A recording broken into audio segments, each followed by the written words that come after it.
Então, diga pra gente, você falou das diferenças que tem o farmacêutico aqui no Canadá, né, o Quebec, aqui para o Brasil. Quais são essas diferenças? Eu sei que existe uma autonomia, ou eu imagino, né, eu vejo que parece que existe uma autonomia maior do farmacêutico, mas até onde o farmacêutico pode ir?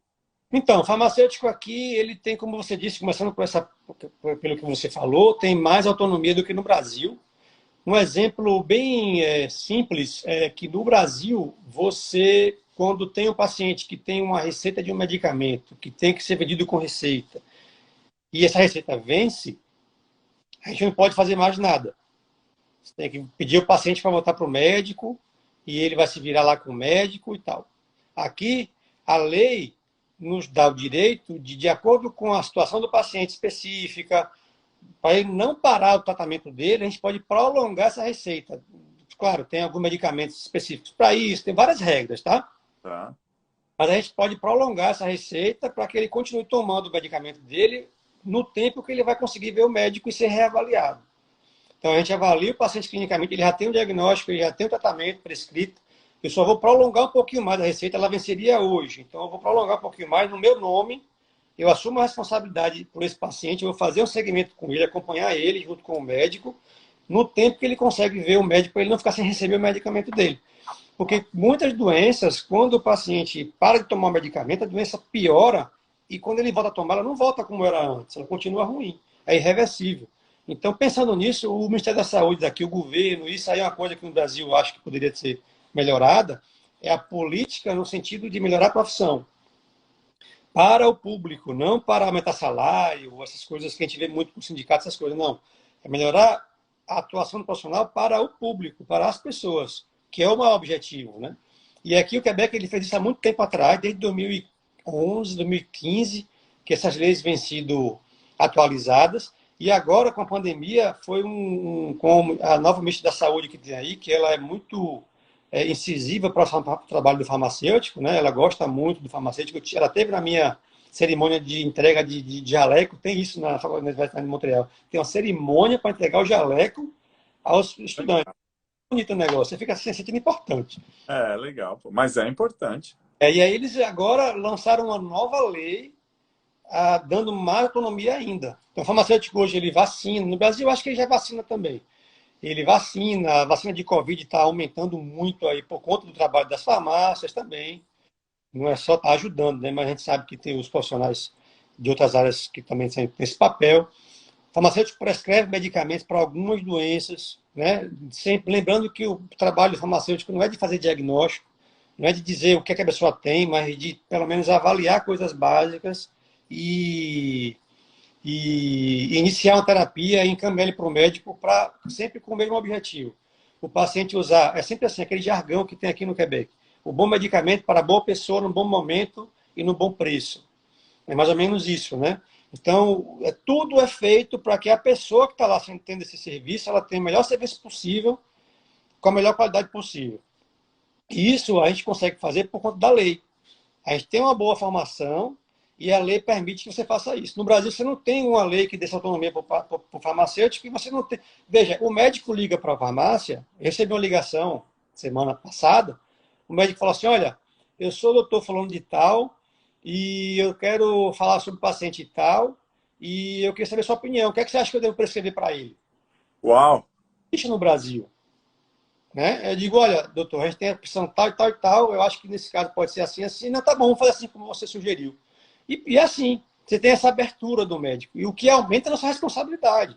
Quando o médico faz a pergunta dessa para o farmacêutico, no meu caso, a adrenalina vai lá para cima, porque a responsabilidade aumenta muito com isso, entendeu? No Brasil, a gente está acostumado de receber o negócio já pronto, já a receita pronta, e muitas vezes você não tem abertura para dar opinião ou sugerir mudanças. Então, é diferente nesse sentido, é muito mais clínico aqui. Impressionante. E os meninos, os estudantes, você fica observando, os meninos começam o curso já com essa mentalidade clínica, sabe? Paciente e tal. Cuidado. A cabeça de uma menina, como o seu filho, como minha filha, que começam no Canadá tudo de cedo, ela é já feita para a universidade em tudo. Em tudo. Eles são muito rápidos, eles são muito estruturados na forma de abordar, de falar. E a gente que chega depois para fazer aqui, por isso que é duro o negócio, porque você tem que desconstruir um monte de coisa que já está acostumado no Brasil, no seu país de origem, para se adaptar ao que é aqui. E é uma luta, a gente consegue, mas sua, velho. Não, eu tenho boas experiências com as farmácias. Na verdade, sempre que eu tenho alguma coisa, eu vou lá, né? Você tem o guichezinho, consultar, eu pedi. Aí você entra lá, quero consultar. Aí vem o farmacêutico, você fala o que você tem, e aí ele vai te sugerir baseado no que ele entende que É, pode resolver. Se ele acha que não, ele fala: Ó, isso aqui você tem que ir para o médico, você poderia tomar isso aqui para aliviar tal, mas o médico é o recomendado. Bem interessante. Já tive questão de receita né, de tá fazendo e buscar a receita controlada e pô, a receita venceu. O cara, não, peraí, eu vou mandar um fax. A própria farmácia mandou um fax para o médico de família, ele emitiu, ele prolongou por mais 30 dias e falou, ó, eu já mandei lá, mas acompanha porque ele precisa devolver. Sim, a estrutura é bem interessante. Essa questão do seu dossiê, pô, eu abri o dossiê na farmácia X, mas todo mundo acessa o teu dossiê, então você consegue ter essa mobilidade também. Então eu acho que é bem funcional, assim, as experiências sempre foram muito positivas nesse sentido. E acho que tá aí da onde vem, né, dessa mentalidade, dessa forma com que eles tratam, né? E a validação também. Eu vejo. Agora o enfermeiro mudou um pouquinho, né? A validação dos enfermeiros está um pouco diferente. Acho que a ordem, com a necessidade, a ordem deu uma mexida. Mas eu vejo os dentistas, né? Os próprios médicos. É um caminho bem difícil. O próprio arquiteto, eu vou lá saindo um pouco da área da saúde, mas são áreas que as ordens profissionais eu já escutei, os processos são meio que para você desistir mesmo de fazer equivalência, né? Não como esse aí que você citou. Pô, é bem bacana, dá prazer de fazê-lo, né? Porque você vai elevar o teu nível como pessoa e profissional. é. Agora, André, tem um detalhe importante aí para a equivalência, é o seguinte, para o escritório que eu falei foi a primeira opção lá, a prova, aquele negócio, eu não sei, eles não me pediram, por exemplo, comprovação de residente permanente. Mas para a universidade eles exigiam. Por isso que eu não fiz em 2017, quando eu cheguei. Uhum. Depois, quando eu virei residente permanente em 2018, já tinha passado o prazo para se inscrever. Eles não aceitaram, eu só fiz em 2019 por conta disso. Então eu tenho que primeiro imigrar para depois a falência. Mas falando dos outros profissionais aí, eu tenho um amigo enfermeiro que ele foi para uma região do Quebec, eu acho lá depois da Gaspésie, mas do outro lado do rio, que eu esqueci, Marie, não sei o quê. É uma cidade bem pequenininha, na beira do mar, lá, no mais alto, né, mais frio e tal, que, segundo ele, eu não sei, eu não li nada sobre isso, foi ele que me disse que o governo ajudou ele para fazer um curso técnico de enfermagem, ele ia fazer um estágio como curso técnico e, no paralelo, ele ia fazer o curso de equivalência dele, e hoje ele é enfermeiro. Então, ele teve um apoio, um suporte do governo por conta da necessidade de enfermeiro naquela região.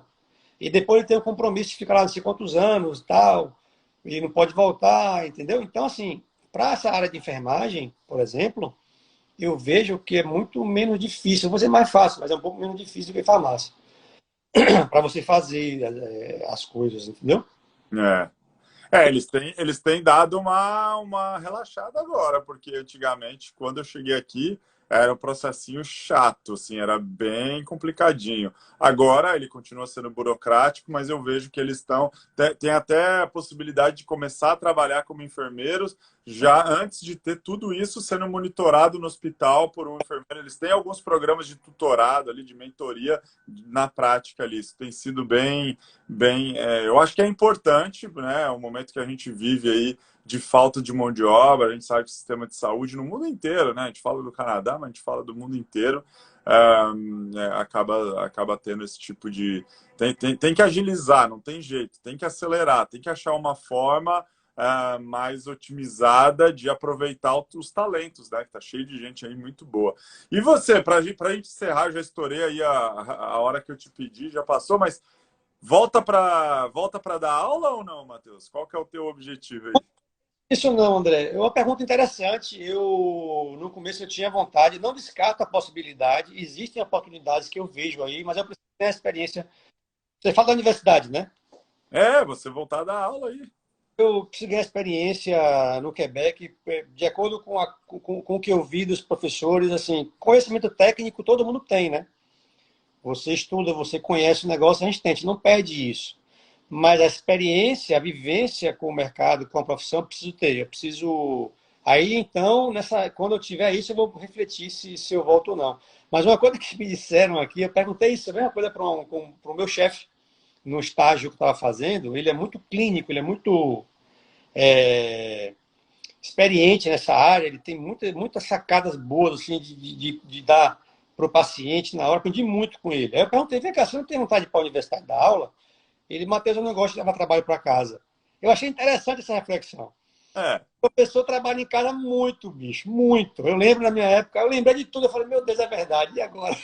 preparar a aula, né? Se está preocupado em estar atualizado, tem uma série de corrigir os trabalhos e provas e assim por diante. Tem uma série de